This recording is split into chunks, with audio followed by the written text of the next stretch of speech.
Bienvenido una vez más a sus talleres Tecnoestudio RC. En esta oportunidad continuaremos con el taller de los aspectos sustantivos del salario, solo que abordaremos toda la temática de la jurisprudencia emanada de la Sala de Casación Social del Tribunal Supremo de Justicia. Había comentado en la ponencia anterior que quería compartirles a ustedes un criterio jurisprudencial en la cual en la fecha en que la sala pues emitió este pronunciamiento se encontraba en vigencia la Ley Orgánica del Trabajo del año 1997. Sin embargo, usted dirá, bueno, pero profesor, ¿cómo es que un criterio de la sala del año 1997 pues me va a servir toda vez que ya se encuentra en vigencia este decreto de ley orgánica del año 2012? Bueno, yo les había comentado que, si bien es cierto, pues que esta ley estaba derogada, no es menos cierto que este concepto que la ley del año 97 en su artículo 133 pues establecía lo que era salario, pues quedó en esencia unos cuantos cambios, como el tema del salario de eficacia típica, entre otras pequeñas consideraciones. Quedó en esencia el mismo concepto en el artículo 104. Y esta sentencia sentó precedentes, sentó unas bases como para las otras sentencias que vamos a estudiar, vamos a abordar bajo la entrada en vigencia de este decreto de ley orgánica del trabajo del año 2012. Fíjense algo, esto está en la parte que digo acá importante, va a ser el pronunciamiento que hizo la sala sobre el pronunciamiento que un sentenciador de la última instancia pues declaró un beneficio de carácter salarial. Vamos a hacer la lectura y luego entonces haremos el análisis. Fíjense ustedes lo que el sentenciador de la última instancia pues declaró, pues.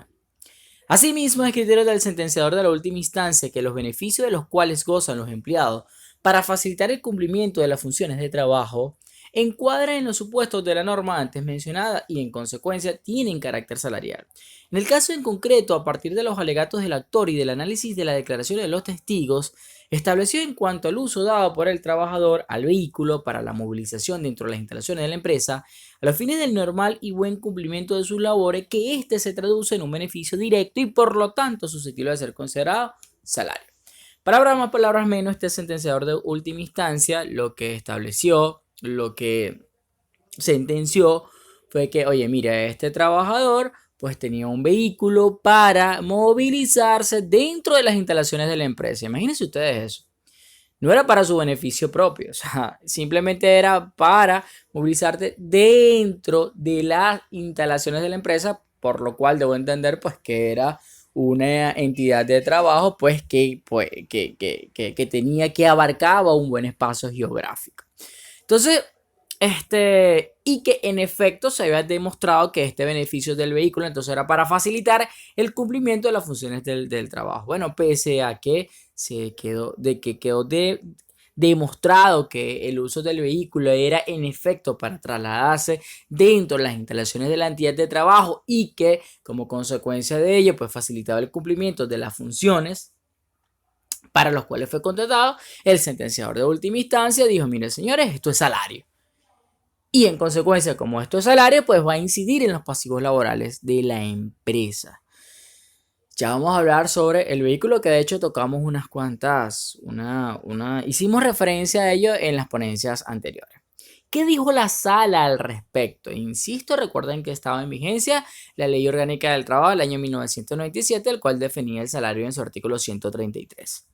Pero igual se toma como base, insisto, esto no va a servir de base. Me gusta mucho esta sentencia compartirla porque de aquí pues sacaremos muchísimas conclusiones y entenderemos las decisiones ulteriores bajo la vigencia de este decreto de ley orgánica del trabajo del año 2012. Fíjense. Ahora bien, esta interpretación da al artículo 133 de la Ley Orgánica del Trabajo en cuanto a que los beneficios, ventajas o provechos obtenidos por el trabajador al estar destinado para la realización de su labor resulta errada a la luz de los actuales criterios doctrinales y jurisprudenciales. Fíjense algo, por eso vimos doctrina y por eso en la ponencia hoy vamos a ver jurisprudencia. Recordemos que aun cuando tenemos un 104, aun cuando tenemos un 105, no podemos ser taxativos, no podemos ser tajantes en esto, ¿no? Hay que evaluar lo que nos han dicho los jus laboralistas, lo que nos han compartido en la doctrina bajo ese estudio y lo que en efecto pues se ha pronunciado la sala de casación social y es lo que estamos haciendo. Entonces, fíjense que la sala determinó que catalogar este beneficio obtenido por el trabajador destinado a la realización de su labor pues resultaba errada a la luz de los actuales criterios doctrinales y jurisprudenciales, ya que debe considerarse al salario como un medio remunerativo del trabajo, como una contraprestación al trabajo subordinado y en consecuencia no todas las cantidades, y observen esto porque esto es lo que me gusta compartir, que tomemos como premisa esto, no todas las cantidades, beneficios y conceptos que un patrono pague a un empleado durante la relación de trabajo tendrá naturaleza salarial. En efecto, esto es un principio que debemos tener en cuenta a la hora de hacer un análisis como la actividad práctica que hemos estado desarrollando y que ustedes a bien han hecho sus comentarios acertados. Entonces se trata de un proceso de análisis, se trata de indagar en sí y no es catalogar un beneficio, bien porque el 104, bien porque el 108 o bien porque el 105 lo excluye, bueno, si es salario o no es salario. Entonces, tomen esto como premisa a la hora de analizar, insisto, no todas las cantidades, beneficios y conceptos que un patrono pague a un empleado durante la relación de trabajo tendrá naturaleza salarial. ¿Y qué nos comparte la sala? Dice, por el contrario, de determinarse que el elemento alegado como beneficio, provecho o ventaja solo servirá exclusivamente para la realización de las labores, no podría catalogarse como salario, porque no sería algo percibido por el trabajador en su provecho, en su enriquecimiento. Fíjense, si yo tengo herramientas de trabajo y sirven para facilitar mis funciones, no existe el principio de conmutatividad, no hay enriquecimiento, no hay disponibilidad y en consecuencia la sala me ha determinado que no podría catalogarse como salario y muy acertadamente, insisto, porque no sería algo percibido para el provecho del trabajador en su enriquecimiento, sino un instrumento de trabajo necesario para llevarlo a cabo, como lo son todos los artefactos que se utilizan en los distintos tipos de faenas y que no pueden calificarse como integrante del salario. Y continúa, la nueva redacción del primer parágrafo del artículo 133 de la Ley Orgánica del Trabajo no le da el carácter salarial a aquellas prestaciones necesarias para la ejecución del servicio o la realización de la labor. Y esto es otro principio que tenemos que tener en cuenta porque, insisto, este criterio jurisprudencial sentó las bases. Tenemos como un primer principio, bueno, no todas las cantidades que se nos paguen, no todos los beneficios, no todos los provechos, no todas las ventajas pues, que tenga que ver en efecto para el cumplimiento de las labores van a ser considerados salario, toda vez que, como dice aquí, no le da el carácter salarial a aquellas prestaciones necesarias para la ejecución del servicio, la realización de la labor, pues centra el concepto de salario en la remuneración que corresponde al trabajador y que constituye para él una remuneración, provecho o ventaja, concatenándose estas expresiones con las empleadas al establecer los principios generales del salario, principios y límites rectores que vimos en la segunda ponencia. Es decir, podemos afirmar que este es un activo que se incorpora al patrimonio del trabajador, el cual le he pagado directamente y del cual tiene derecho a disponer.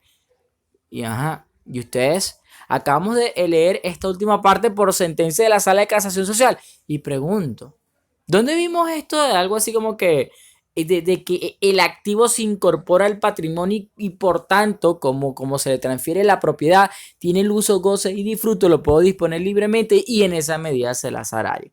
Por eso ustedes deben concatenar siempre un concepto, un beneficio con los principios y límites rectores para nosotros poder catalogar en un determinado caso si ese beneficio, si ese concepto, si ese provecho, si esa ventaja podría ser catalogado salario o no. Siempre debemos vincularlo, siempre debemos estar de la mano, en efecto, con estos principios y límites rectores.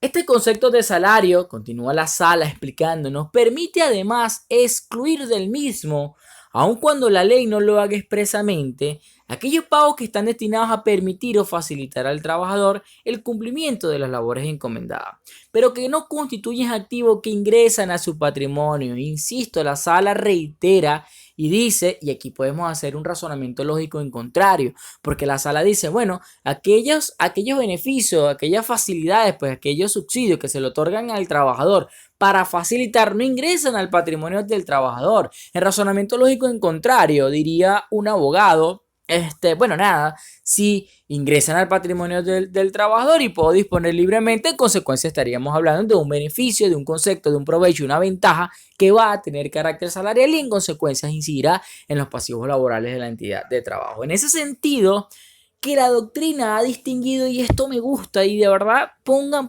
mucha atención y vayan haciendo sus anotaciones respectivas. Por eso es que esta sentencia a mí me encanta compartirla porque nos ayudará y ya ustedes van a ver que las sentencias ulteriores recoge esto. En ese sentido, que la doctrina ha distinguido entre prestaciones pagadas por el trabajo, que en ese sentido las prestaciones, es decir, estos conceptos, estos beneficios, estas obligaciones de dar, de hacer o de no hacer, que ya las estudiamos en la primera ponencia, estas prestaciones pagadas por el trabajo forman parte del salario. Y hay prestaciones pagadas para el trabajo, es decir, como medio de permitir o facilitar la ejecución del mismo, las cuales tienen naturaleza extrasalarial. Esto es, no tiene incidencia salarial en los pasivos laborales de la empresa. Vayan anotando, hay prestaciones pagadas por el trabajo. Bueno, esas prestaciones pagadas por el trabajo tienen carácter salarial. Y existen prestaciones pagadas para el trabajo que se diferencia es que esta última lo que hace es facilitarme el medio para cumplir con mis funciones, no va a tener carácter salarial. De acuerdo con los criterios anteriormente transcritos y conforme a los hechos establecidos por la sentencia recurrida, observa la sala que los conceptos reclamados por el actor no poseen carácter salarial. Esto es, ha determinado la sala de casación social, había determinado en su análisis que este vehículo que simplemente servía para facilitar la movilización interna en la entidad de trabajo, entiendo que esto era una entidad de trabajo de una magnitud geográfica, lo utilizaba para facilitar el cumplimiento de sus funciones, para trasladarse internamente en la empresa. ¿Cómo va a constituir eso? Un incremento de su patrimonio, un beneficio, un provecho, una ventaja que éste podía disponer libremente. Él no podía disponer libremente del vehículo, no lo podía sacar, no podía pasear con su familia, no lo podía llevar a su casa, no podía hacer compras, no había disponibilidad, no había un provecho, no había una ventaja, acertadamente ha declarado la sala, y en consecuencia era una prestación pagada para el trabajo y no por el trabajo. Entonces, en esa medida, la sala dice que estableció que los conceptos reclamados por el actor no poseen carácter salarial, pues adolecen de la intención retributiva del trabajo, es decir, como bienes cuya propiedad o goce le fueron cedidos por el empleador en contraprestación de sus servicios, formando parte de su patrimonio y libre disposición. Por el contrario, quedó establecido que se trataban de ventajas necesarias proporcionadas para la ejecución de su servicio. Y aquí una vez más la sala nos hace una distinción. Fíjense que hay bienes cuya propiedad o goce le son cedidas por el empleador en contraprestación de sus servicios, forman parte del patrimonio y libre disposición. En esa medida, insisto y quiero que se queden con esto, en esa medida nos ayudará, nos dará el norte para catalogar si un beneficio es salario o no, en la medida, insisto, concluyo con esto, que ese beneficio, que ese provecho o esa ventaja forme parte del patrimonio del trabajador y pueda disponer libremente. En la medida en que usted se dé cuenta que ese beneficio, que esa ventaja, pues no cumple con estas condiciones, sino que sirvió como una ventaja necesaria, una ventaja proporcionada para la ejecución del servicio, en esa medida, pues, iremos descartando beneficios que en ese sentido no tendrán carácter salarial. Ahora bien, vamos ahora con estas sentencias que ya se encuentra vigente este decreto de ley orgánica del trabajo. Tenemos una sentencia del 4 de diciembre del año 2012 de la Sala de Casación Social, cual establece que los beneficios o ayudas a trabajadores expatriados no son de carácter salarial.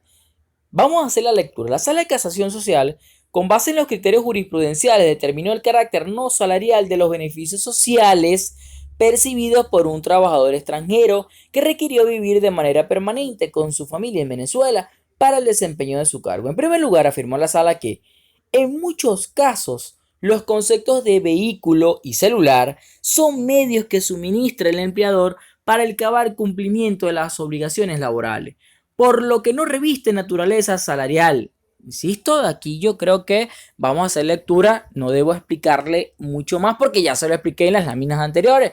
Observen que por eso le compartí esta sentencia, porque esta sentencia sentó las bases. Y fíjense que este es del año 2012. Por lo que no reviste naturaleza salarial. Es así por lo que en el presente caso se evidenció que el actor le fueron asignados vehículo, teléfono, celular, un chofer y una escolta para el mejor cumplimiento de las funciones inherentes a los cargos que desempeñó. Insisto, para el cumplimiento, tomando en cuenta además que este venía de otro país. Tales asignaciones no tuvieran el carácter de una retribución por la labor que dicho ciudadano prestaba. Sobre la asignación de vivienda, arguyó la Sala que este beneficio no se trataba de una retribución al trabajo prestado, ni mucho menos constituyó un beneficio evaluado en dinero que entrara efectivamente en el patrimonio del actor. ¿A qué nos suena esto? ¿Qué acabamos de compartir? En cuanto al carácter permanente y regular de los aportes al fondo de ahorro que percibió el demandante, la Sala estableció que, fíjense, carácter permanente y regular de los aportes al fondo de ahorro, se debe escudriñar la realidad de los hechos a los fines de evidenciar si se trata o no de una simulación. Es por ello que se debe verificar el porcentaje de aporte realizado por la empresa y el trabajador, la observación de los límites legales. Fíjense, se debe revisar el porcentaje del aporte, lo que vimos en la segunda ponencia. Fíjense entonces que esta segunda ponencia era vital, porque hablaba de los principios y límites rectores, porque los principios y límites rectores es lo que la Sala acoge para decir esto es salario, esto no. Ya que en ningún momento el aporte patronal debe ser superior al salario del trabajador. Asimismo, debe revisarse la disponibilidad de dicha cantidad de dinero. Mire, yo creo que en ese sentido con la simple lectura lo que hacemos es recordar la primera y la segunda ponencia. ¿Okay? No creo que voy a explicar mucho más allá, porque con la lectura vamos a ir digiriendo todo de una manera sencilla, porque ya hemos visto estos principios y límites rectores que simplemente la Sala que hace, recogerlo. Y sobre los gastos de alimentación, tarjeta de crédito, boletos de avión y chequeo médico, la Sala observó que esto constituye beneficios sociales de carácter no remunerativo del patrón al trabajador, pues son asignaciones que esto otorga dentro del ámbito del contrato de trabajo y que poseen un carácter de ayuda y no de contraprestación por la labor realizada. Seguimos leyendo sentencias. Tengo una sentencia ahora del 17 de mayo del año 2013, en donde la Sala determinó el carácter salarial del vehículo y bono por metas alcanzadas. Bueno, ¿y cómo es eso? Vamos a leer a ver. En la presente sentencia, la Sala de Casación Social determinó el carácter salarial del bono por metas alcanzadas, en virtud de la regularidad de su pago y adicionalmente el del vehículo, ya que según su criterio, el mismo fue otorgado en virtud del cargo que ostentó y no como un instrumento de trabajo. Con respecto al bono en metas alcanzadas, se apreció que la demandada negó su carácter salarial por cuanto el acto no lo devengó por la labor prestada ni por su esfuerzo físico, sino por los resultados de la empresa. Sin embargo, la Sala destacó la naturaleza salarial del bono por cuanto era pagado anual y en algunos casos trimestralmente, si se alcanzaban las metas económicas o financieras, pudiendo establecerse que eran recibidos regularmente por el trabajador por la prestación de su servicio. Y en lo que respecta al vehículo, según el criterio de la sala, el juez de alzada interpretó correctamente que el vehículo formó parte integrante del salario al ser entregado por el cargo y que ostentó y no para el desempeño del mismo. Es decir, representaba un provecho cuantificable en dinero para el demandante por cuanto podía hacer uso de dicho vehículo sin ninguna restricción. Insisto, una vez más, compañeros, colegas, amigos, fíjense que lo que hace esta sentencia lo que hace es recoger principios y límites rectores. Principio de incremento en el patrimonio y disponibilidad. Y en sus funciones preponderaba el trabajo en la sede de la empresa, concluyendo que el mismo fue otorgado en virtud del cargo ostentado por el demandante y no como un instrumento de trabajo. Es decir, palabra más, palabra menos, el vehículo lo podía disponer y en consecuencia, en esa medida que había disposición, no había restricción alguna, es considerado salario. El bono por cumplimiento de meta era pagado de manera regular. Y ese regular no quiere decir que es cada 15 días, no, puede ser regular trimestralmente, regular anualmente, era certero, era seguro, pues es considerado salario. Otra sentencia de la Sala de Casación Social de junio del año 2013 estableció el carácter no salarial del vehículo y de la asignación de vivienda. Fíjense, en el caso anterior dijo sí, en este dijo no. ¿Y por qué en este caso dijo no? Mira, en la presente sentencia, la Sala de Casación Social reiteró sus criterios según el cual el beneficio que el empleador otorga al trabajador para la realización de su trabajo no tiene carácter salarial y por ende determinó que ni el vehículo asignado ni el canon de arrendamiento de vivienda forma parte del salario. Según este criterio, si se determina que el elemento alegado como beneficio, provecho o ventaja solo sirve exclusivamente para la realización de las labores, no puede catalogárselo como salario, porque no sería algo percibido por el trabajador en su provecho, en su enriquecimiento, sino un instrumento de trabajo. La sala apreció que al actor se le asignó un vehículo para que realizara las funciones inherentes a su cargo y asumía los gastos ocasionados por el uso del mismo. Y por lo tanto declaró que dicho concepto no constituye parte del salario. En cuanto a la asignación de vivienda por parte de la demandada a través de un canon de arrendamiento, la sala igualmente estableció que siendo que la vivienda era pagada por traslado del trabajador para realizar su trabajo, esta ayuda no era por el trabajo realizado, sino para realizar el mismo, razón por la cual adolece de carácter salarial. Continuemos con esta sentencia. A mí esto me encanta, insisto, con la simple lectura es suficiente como para entender, insisto, que estamos recogiendo estos principios y límites rectores. Luego, una sentencia de julio del año 2013 estableció el carácter salarial de planes de ahorro sin limitaciones. La Sala de Casación Social estableció el carácter salarial de dos beneficios sociales que eran otorgados al trabajador no para aumentar su remuneración mensual, sino para prever el ahorro del trabajador. El trabajador recibió como beneficio un plan de ahorro y un fondo especial de antigüedad, los cuales fueron calificados por la sala como parte integrante del salario en virtud de que eran pagados al demandante de manera habitual, permanente y segura, y de que ambos beneficios estaban a disposición del trabajador. ¿Qué es esto, compañeros? Principios y límites rectores. Continuemos. El beneficio del plan de ahorro tiene, a juicio de la sala, carácter salarial debido a la fijeza y constancia del aporte del patrono, así como por la independencia de dicho aporte con el ahorro del trabajador y la libertad de disposición del mismo, y la libertad de disposición del mismo, y la libertad de disposición del mismo. Disculpen, pero bueno, quería hacer hincapié. Lo cual en realidad no fomenta tal incentivo por parte del trabajador al ahorro. De igual forma estableció que por lo menos ese 75% del Fondo Especial de Antigüedad tiene carácter salarial, aun cuando los aportes solo podían disponerse previo al cumplimiento de las formalidades establecidas en la convención colectiva. No obstante, la sala consideró que las referidas formalidades constituyen una estrategia por parte del patrono para encubrir o disfrazar el carácter salarial de dicho aporte, toda vez que quedó evidenciado que el aporte en referencia se pagaba de forma habitual, permanente, constante y segura, cualidades estas determinantes de su carácter salarial. ¿Qué les puedo decir? Luego entonces, bueno, una misma sentencia de este año del año 2013 que estipula el carácter salarial del beneficio de prestación social adicional, del bono postvacacional, del bono de cumpleaños y del bono navideño. Señores, presta atención a esta sentencia. La Sala de Casación Social estableció el carácter salarial de la prestación de antigüedad adicional que el empleador otorgaba a los demandantes de forma periódica, considerando así que para poder otorgar otro beneficio distinto, pero que amplíe la prestación de antigüedad que otorga la Ley Orgánica del Trabajo, debe igualmente ser indisponible y cumplir con los requisitos que la ley impone para los anticipos.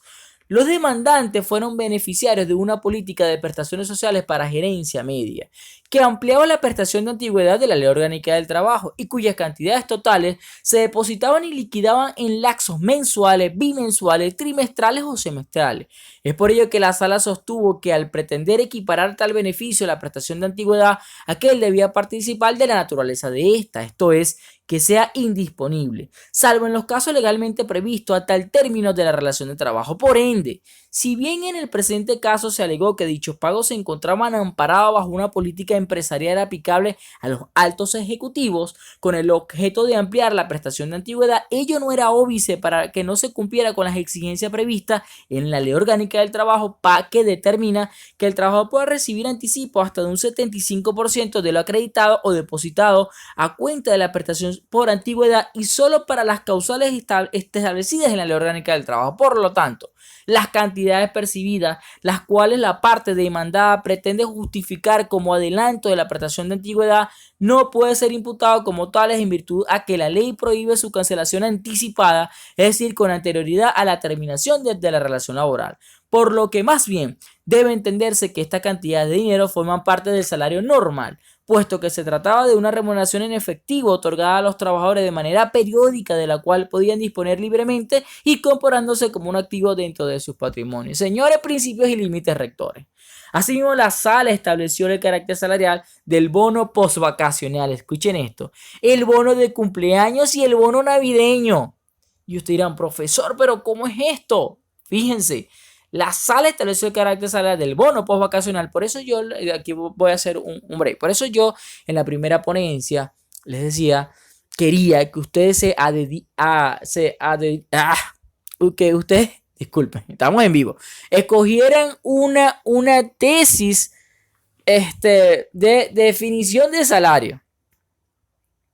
Y bajo esa tesis defender esta actividad práctica, si esto eran de carácter salarial o no. Porque fíjense ustedes que ustedes dirán, bueno, pero que tiene que ver un bono de cumpleaños con la prestación efectiva del servicio. ¿Qué tiene que ver un bono navideño? Bueno, otorgados a los demandantes en razón que los mismos fueron percibidos por los actores de manera segura una vez al año, todos los años en forma regular y permanente. Fíjense la justificación de la sala para determinar por qué ese bono de cumpleaños, por qué ese bono postvacacional y por qué ese bono navideño debía ser considerado salario, con ocasión a la relación laboral y de que los mismos no resultaron de un pago que realizó el patrono a los demandantes destinados a permitir o facilitar a estos el cumplimiento de las labores encomendadas, sino que se trataron de percepciones que al ser disponibles libremente, constituyen activos que ingresaban a sus patrimonios. ¿Qué les puedo decir? Lectura.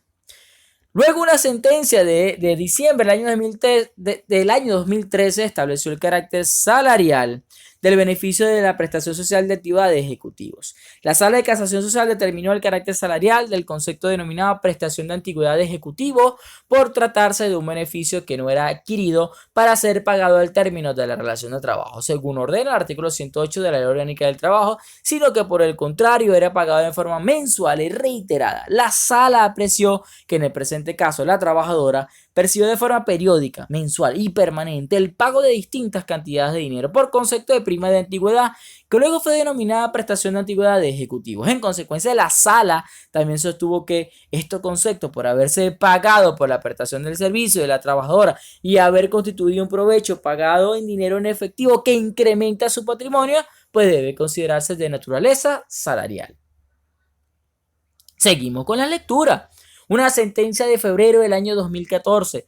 Las remuneraciones paquetizadas no son contrarias a derecho. Esto debo hacer una acotación que en Venezuela existe algo en muchas empresas, mayormente las empresas grandes, tienen a lo que se llaman los contratos paquete. Y voy a dar un poco de publicidad. Yo tengo un taller que se llama el contrato de trabajo y sus efectos, en donde pues explico todo esto de los contratos paquete. Palabras más, palabras menos. Un contrato paquete implica en que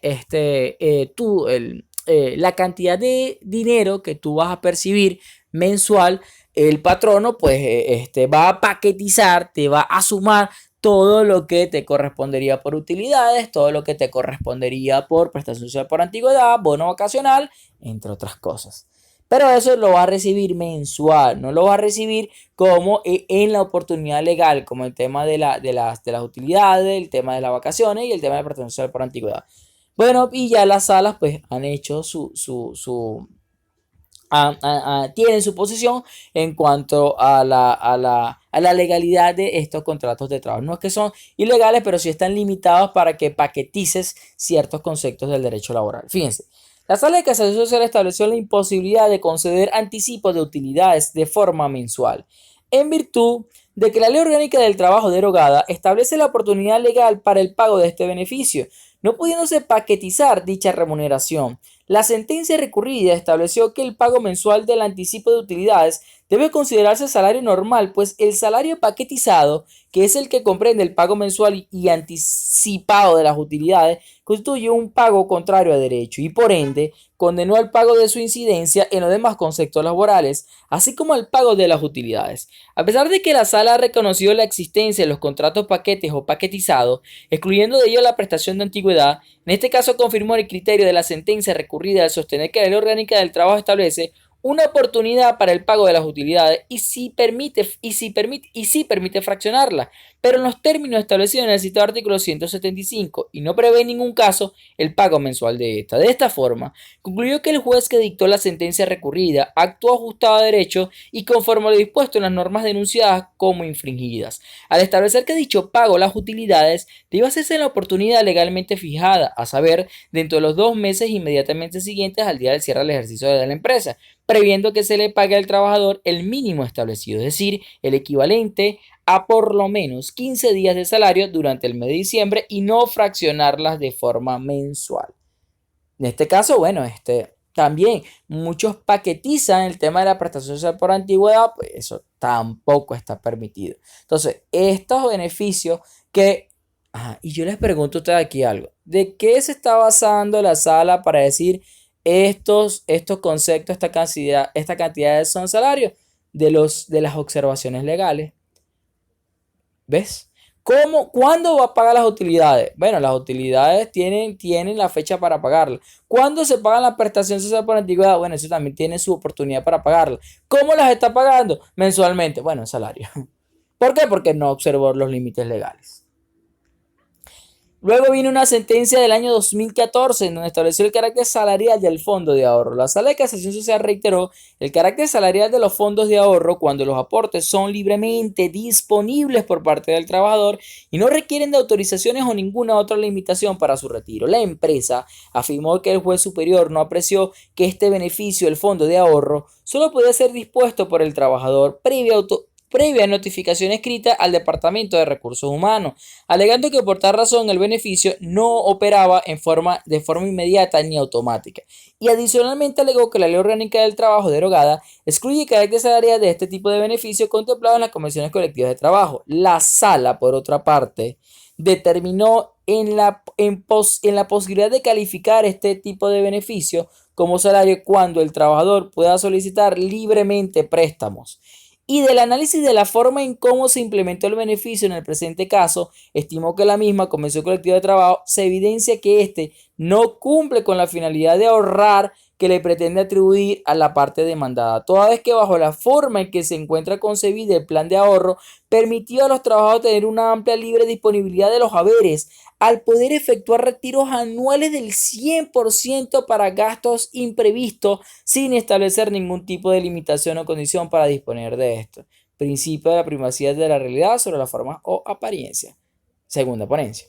En consecuencia, la sala estimó que la decisión del juez superior se encuentra conforme a derecho al determinar la naturaleza salarial de la percepción recibida por la demandante a título de aporte de ahorro en virtud de su libre disponibilidad. Otra sentencia del año 2014 que estableció la bonificación graciosa al término de la relación es imputable a la diferencia por prestaciones sociales. La Sala de Casación Social ordenó la compensación de una bonificación graciosa otorgada al demandante al término de la relación de trabajo, por cuanto, según su doctrina, la misma sería imputable a cualquier diferencia por prestaciones sociales.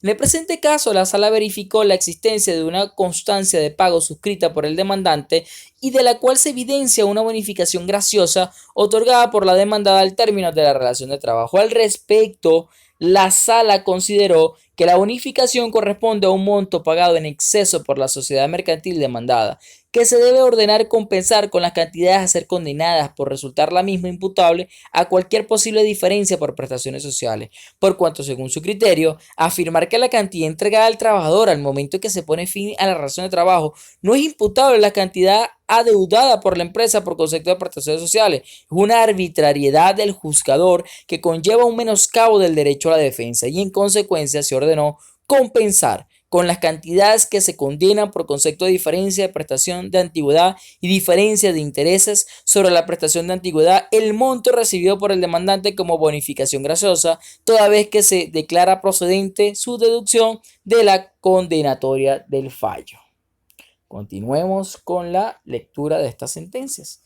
Luego, una sentencia del año 2015, el plan de ahorro y asignación de vehículos no son salario. La Sala de Casación Social estableció que el plan de ahorro y la asignación de vehículos no revestían carácter salarial. En el presente caso, el demandante reclamó el carácter salarial de las asignaciones por vehículo, plan de ahorro, anticipo de prestaciones sociales y prima de antigüedad. Sobre este particular señaló la sala que no todo beneficio o ventaja económica vinculada al contrato de trabajo puede considerarse salario, por lo que hay beneficios que se otorgan al trabajador en atención a la naturaleza laboral de la relación que lo une al patrono y que por lo tanto no persigue la retribución de la prestación del servicio, o bien su causa es indemnizatoria o resarcitoria de daños causados a aquel mediante su pago que pretende cumplir la ausencia de salario durante situaciones de inactividad, garantizando así la cobertura de las necesidades del trabajador en los supuestos de suspensión de la relación laboral.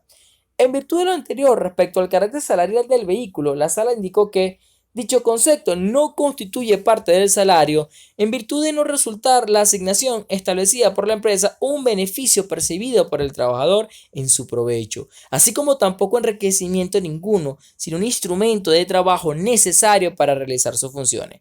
En cuanto al carácter salarial del aporte patronal al plan de ahorro, concluyó la sala que el mismo no revestía carácter salarial, toda vez que el demandante solo podía disponer trimestralmente de hasta el 90% de los haberes aportados por la empresa, por lo que al no tener la potestad de retirar y disponer la totalidad de los haberes, se cumplía con el fin principal del beneficio, el cual era el incentivo al ahorro.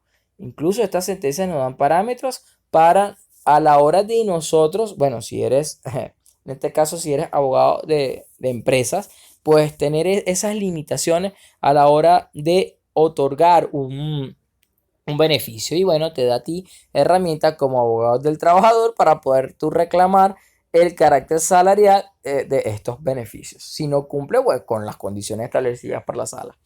Luego una sentencia del año 2016 que establecía el carácter salarial de los gastos de transporte. Esto es importante, miren esto, mira. La Sala de Casación Social le otorgó carácter salarial a cantidades percibidas por el trabajador y discriminadas en los recibos de pago del salario bajo el concepto de gasto de transporte. Principio de la primacía de la realidad. No, pero es que doctor, en el recibo de pago decía, o sea, me vale lo que dice el recibo, ¿no? Principio de la primacía de la realidad. Por cuanto los mismos no tenían ningún soporte, facturas o relación de reembolsos. Escuchen esto, que respalde que efectivamente se trata de gasto de transporte. De allí que la sala haya señalado que de las pruebas que reposan en el expediente, específicamente de los recibos de pago cursantes a los folios 236 y 242 del cuaderno de recaudo, se evidencia el pago por concepto de gasto de transporte, demostrándose con ello que el mismo entró al patrimonio del trabajador. siendo de libre disposición, y por el contrario no quedó evidenciado de las actas del expediente que existían facturas que demostraran el reembolso de gastos en los que hubiera incurrido el trabajador para realizar su trabajo. Por tanto, y con fundamento en el artículo 133 de la Ley Orgánica del Trabajo vigente, ratio temporis, consideró que dicho concepto fue correctamente catalogado como salario por el juez superior.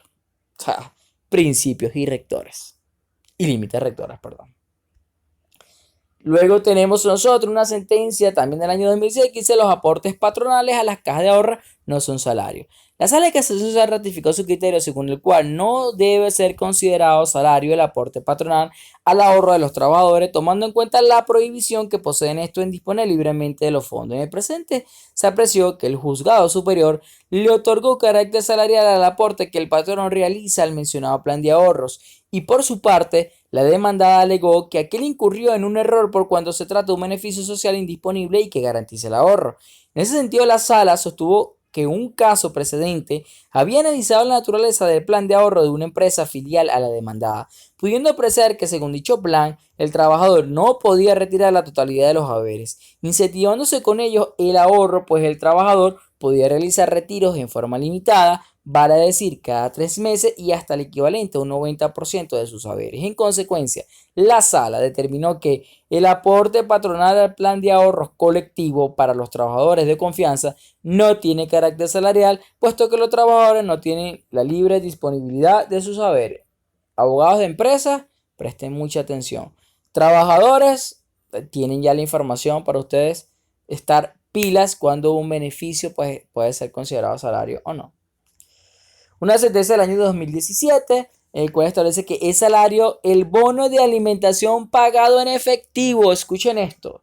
La Sala de Casación Social determinó que el bono de alimentación puede ser considerado como salario cuando el pago sea en efectivo, siendo que de forma este desvirtúa el fin de provisión de comida y alimentos, ya que entraría el patrimonio del trabajador y este podría disponer libremente de lo recibido para otros propósitos. A tal fin, la sala argumentó que el propósito de la ley de alimentación es que el trabajador reciba un beneficio social de carácter no remunerativo, pues se pretende que reciba la comida o en todo caso tickets, cupones o tarjetas electrónicas de alimentación que puedan ser utilizadas solo para la obtención de alimentos.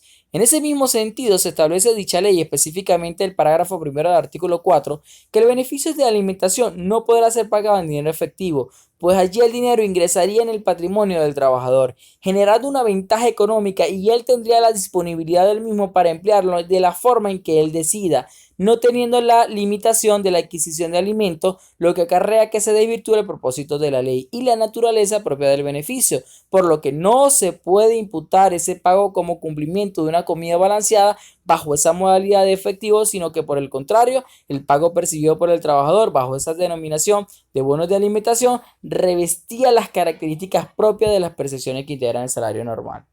Y este criterio sirve para otros beneficios que están en la actividad práctica. Una sentencia del año 2015, el carácter salarial de los viáticos. La Sala de Casación Social determinó el carácter salarial del beneficio otorgado bajo la denominación de viáticos.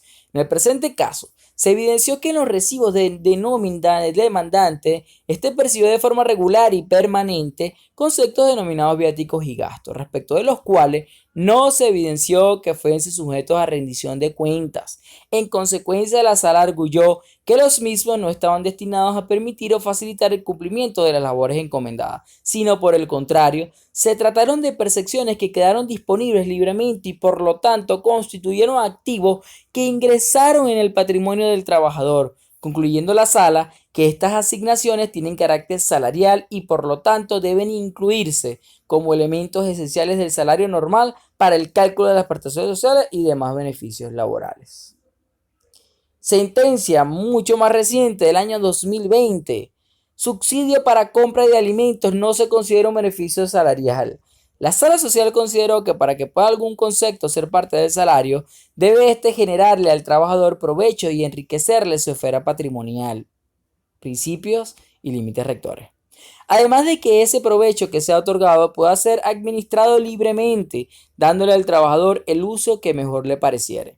No obstante, el decreto de ley orgánica del trabajo de los trabajadores y trabajadoras del año 2012 establece su artículo 104 sobre el salario que se entiende por salario la remuneración, provecho o ventaja, cualquiera fuera su denominación o método de cálculo, siempre que pueda evaluarse en moneda de curso legal que corresponde al trabajador o trabajadora por beneficios o utilidades sobre sueldo, bono vacacional, así como recargo por día feriado, horas extraordinarias o trabajo nocturno, alimentación y vivienda.